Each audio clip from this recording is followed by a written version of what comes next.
শুভ সকাল বন্ধুরা, তোমরা সবাই কেমন আছো? তো আমি তো মোটামুটি ভালো আছি। তো এইদিকে দেখো যে তোমার দাদাভাইকে চা করে দিচ্ছি। তো তোমার দাদাভাই খেয়ে তারপর যাবে কাজে। এটা দিয়ে রান্নাঘরটা পরিষ্কার করবো।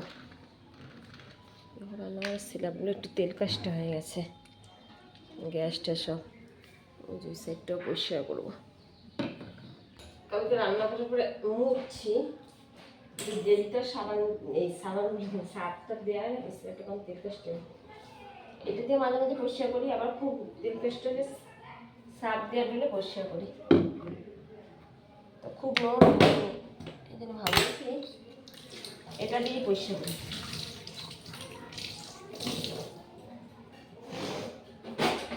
এই জিনিসটা খুব ভালো, অনলাইনে কিনেছি। ফ্রিজ দিয়ে মাছটা বার করে রাখতে হবে, নাহলে না বরফ ছাড়বে না। আর ফ্রিজটা না একটু ভালোই নোংরা আছে, ফ্রিজের মধ্যে সবসময় জিনিস থাকে তো ফ্রিজটা পরিষ্কারও করা হয় না। বাবা বরফে আটকে গেছে। এই দেখো, আগের দিয়ে বার না করে রাখলে বরফ ছাড়বে না। কালকে মাছগুলো না আমি ভাবছি কি মানে অনেকটা দাম নেবে, তো জিজ্ঞেস করলাম কত করে এই মাছের দাম। বলে 160 টাকা কেজি রিঠা মাছ আনছে, আর একটা কাঠকই মাছ ছিল। তো আমি শুনে অবাক যে 160 টাকা কিলো, এত সস্তায় দিল। আর মাছগুলো ভালোও ছিল খেতে, কালকে রান্না করেছিলাম 3 পিস, খুব সুন্দর ছিল। পুরো শুনে অবাক, আমি ভাবছি না 300 টাকা কেজি নেবে, তো বললাম না 160 টাকা কেজি। তবে যে সময় কোথার থেকে আনছে, তো আমাকে বললো কাঁঠালতলার থেকে আনছে, এই জন্যই দাম কম নিল। তো এইদিকে চলে আসলাম এই যে ছেলের ঘরে বিছানা তুলতে। আর আজকে আমি ঘুম থেকে না একটু দেরি করে উঠেছি, কারণ আজকে শনিবার রইলো, একটু দেরি করে উঠে দেখি ছেলে বাড়ি নেই, কোথায় জানি গেছে, হয়তো কোথাও গিয়েছিলো, আসলে পরে জিজ্ঞাসা করিনি। তো যাই হোক, আজকে সকালবেলা ছেলেকে রুটি করে দিইনি, তোমার দাদাভাইয়ের জন্য করেছি। ও কাজে চলে গেছিলো, বাড়ি এসে তারপরে গেছে, তো বললো পরোটা কিনে খাবো। আমি বলছি ঠিক আছে খা। তো পরোটা কিনে খেয়েছে, তোমার দাদাভাইয়ের জন্য শুধু রুটি করেছি। আর এদিকে দেখো এই যে চকির তলাটা ঝাড় দিলাম, চকির তলাটা হালকা নোংরা হয়েছে। দাদাকে ফোন দিয়ে দাও, এই যে ওর ভিডিও করতে বারণ করছে কেন? হ্যাঁ, তো গেট আপ কী আছে? জামা পরা হয়েছে, গেট আপের কী আছে? আর দেখো তো মামপুর গেট আপটা কেমন লাগছে তোমাদের, ভালো লাগছে? তো রুটি করা হয়নি, তো আমার ছেলে কিনে খাবে, বললো কিনে খাবো পরোটাতে। এখন রুটি করবো তখন দাদাভাইয়ের জন্য। আর মাম্পু মোবাইলটা দিয়ে দাও। তুমি কি খাবা বাবা, ম্যাগি খাবা নাকি?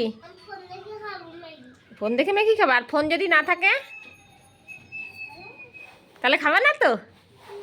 খুশি, খুব খুশি। তাহলে আজকে রানবো না তোমার জন্য ম্যাগি, খাবা? ফোন তো দাদা নিয়ে যাবে। আমার ফোন দেখে খাবি? এই ব্যাগটা ঢুকায় রাখতে হবে, দুবাই থেকে এনেছে ওই যে কাকা, খুব সুন্দর আছে ব্যাগটা। বাবা দুপুর খাইতে আসবি? আসবি? কান্দিস না মা, এই ব্যাগ ইসে ঢুকিয়ে রাখে আলমারিতে, নষ্ট হয়ে যাবে। ওর বই টই ধরে না, কারণ ব্যাগটা অনেকটাই ছোটো তো, স্কুলের বইগুলো ধরে না।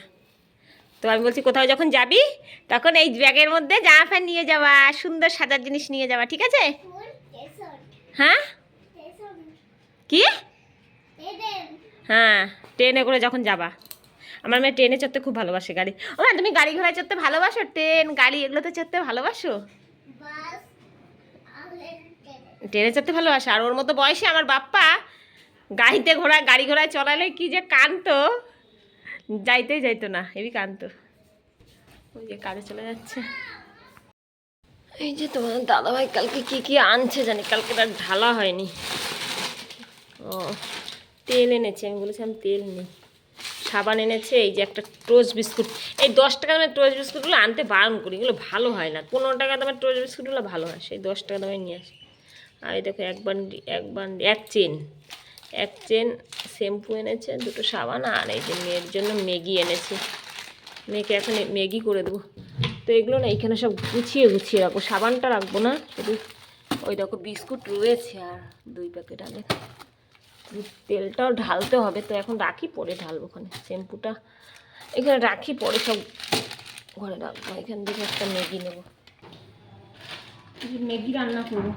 আর এই জানলায় না মানে কি বলবো, আলোটা গিয়ে পুরো মোবাইলের মধ্যে পড়ে, আর কেমন জানি ছবিগুলো দেখো কেমন সাদা সাদা ঘোলা ঘোলা হয়ে যায়।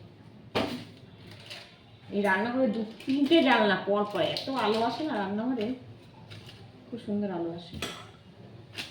মেয়েকে সকালে ম্যাগি করে দেবো, ও একা একা খাবে। কি নিয়ে আসিস? কে কিনে দিয়েছে? 7 সকালবেলা, এখন কয়টা বাজে? 10:30টার সময়। এগুলো এখন খায় না মা, এখন ম্যাগি খাবা না? কখন খাবা? পরে খাবার তো, যাও ফ্রিজে রেখে দাও। এখন খেলে কি হবে? পেটে ব্যথা, ব্যথা করবে। হ্যাঁ, পেটে গাছ হবে। কি গাছ হবে পেটে? পেয়ারা গাছ হবে। তাতে ফ্রিজে রেখে দাও, ফ্রিজে রেখে দাও, নাহলে মারবো কিন্তু। তাতে রেখে দাও। আর এই দেখো, এই জানলা দিয়ে কি সুন্দর হাওয়া আসছে। তোমাদের দেখাচ্ছি, গাছের পাতা দেখো কিভাবে বোঝা যাচ্ছে মোবাইলে, কে জানে। এই দেখো, ফাল্গুন চৈত্র মাসে প্রচণ্ড হাওয়া ছাড়ে আর খুব হাওয়া আসে এই জানলার দিকে। কি সুন্দর হাওয়া লাগছে তোমাদের, মানে কি তোমাদের বলে বোঝাতে পারছি না, এত হাওয়া আসছে।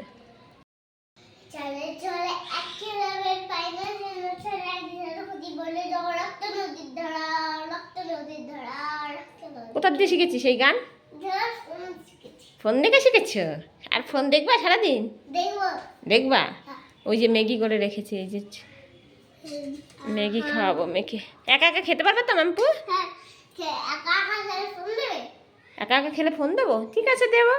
দেখেছো ফোনের কি নেশা, আবার বলছে ইয়েস। ইয়েস কেমন করে করলি? দেখেছো, ফোন সারাক্ষণ শুধু ফোন। বই পড়বি না? বই পড়লে কি হয়? আর এই ভিডিওটা করার সময় আমার ছোট্ট মেয়েকে, 4 বছর বয়স, ওকে বললাম কি বাবা একটু ভিডিও করে দাও। তো দেখলাম ভিডিওটা করার পরে খুব সুন্দর করেছে ভিডিওটা, দেখো কি সুন্দর একদম করেছে। তো যাই হোক, এদিকে আটা চালছি। তো আজকে ভিডিওটা তোমাদের কেমন লাগছে আমাকে জানিও।